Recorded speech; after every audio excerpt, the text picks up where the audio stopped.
Jeff Gordon was in here and mentioned He came in here? Jeff Gordon came in here? He did. Yeah. Wow. I know, you're amazed. That's awesome, man. I never would have thought Jeff Gordon would have came in here. That's pretty cool. You're sitting right there, I believe. He was sitting right here? Yeah, man. Oh, my God. I'm sitting in the seat Jeff Gordon sat in. That's awesome. Can I take this home? Can I take this? I mean, I won the race. Can I take this chair? Thank you.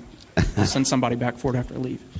Okay. But go ahead. I'm trying to continue. He said that if this was the old system, you'd be running away with it. Is that something? Yeah, but it's not the old system. I mean, do you guys so why even are we talking about the old system? Well, I didn't even. In case you didn't know, we haven't used that system for 5 years now. So why are we talking about the old system? Well, that's what I was going to ask you. I mean, do you even? No, you guys are the ones that bring it up. We don't care. We know what the system is. Yeah, Jeff Gordon mentioned it. He was sitting right there. He used that same microphone. You would think I would feel the vibe from it right now and understand that, but I don't even talk about the old system because we don't use it anymore. I mean, it's not even a factor in the equation. What was your side of the story? Well, I got dumped in turn one. It was pretty plain and simple, and I don't think I'm the only one that he dumped today. So it's disappointing for Tax Slayer, all the guys at Junior Motorsports that work really hard on these race cars. I guarantee you, I might have lost the championship today, but he sure as hell did too. There's zero chance that 3-car wins this championship, and I'm going to make sure of it. He took responsibility for what happened on the restart. He actually took issue with the comments afterwards, but as far as restart goes, he took responsibility. Well, of course he did. He came out of all of them unscathed. I'd take responsibility too, as well as if I knew that the car was back there in 30th place, out of my way. You got to worry about it when you do that. I'm not going to say why I beat him, because then he'll fix it, but it has to do with behind the wheel. Next question. Go ahead, Marty. He wasn't driving the place right. I'm sorry. If he fixes how to drive this place, he'd be right there with me. I know. Well, I got because it was going to be some big deal in the media. Jesus. Here's a big deal. Go ahead. Marty Smith, ESPN. Kyle, what was your thought about Keselowski's little pre-race declaration? Who? Brad Keselowski? Yeah, I don't know who you're talking about. Okay. He drives the number 12 car.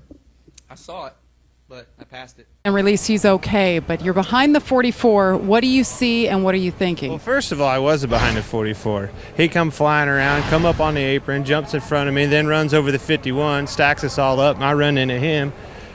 It's idiotic to be out here doing this anyway. There's no sense in being able to trying to put on some cute show for whatever the hell this is. Then you got a guy out there in desperation doing this crap like this. I mean, it's just there's no reason to be out here. These guys have spent 6 months working on these cars, busting their ass on these cars to go out there and have some guy out of desperation do that crap. But it ain't his fault. It's not. It's NASCAR's fault for putting us out here in the middle of this crap for nothing. There's absolutely. We used to come down here and worry about who's going to sit on the front row in the pole for the biggest race of the year. Now all we do is come down here and worry about how a starting park like this out of desperation is going to knock us out of the Daytona 500. We've been in meetings for 45 minutes just trying to figure out what in the hell everybody's going to do just so we can make the race. It's stupid. There's no sense in doing this. Very frustrated driver. He will go to a backup for Thursday's dual race. Sorry we couldn't crash more cars today. We didn't fill the quota for today for Talladega and NASCAR. If we haven't crashed at least 50% of the field by the end of the race, we need to extend the race till we at least crash 50% of the cars, because it's not fair to these fans for them to not see any more wrecks than that and more tore up cars. I mean, we still had over half the cars running at the end, and it shouldn't be that way. I don't think any of the wrecks were an overheating issue. That's why I say I think we ought to just tape them off solid and run them until they blow up anyway. I think it'd make it a lot more exciting for the fans. If we don't crash half of the field by the end of the race, they really need to extend it, because I mean that's what the fans want. They want to see that excitement. I'm upset that we didn't crash more cars. I mean, I feel like that's what we need. You know, that's what we're here for. I mean, and I feel bad if I don't spend at least $150,000 and tore up race cars going back to the shop. So we definitely got to do a better job of that.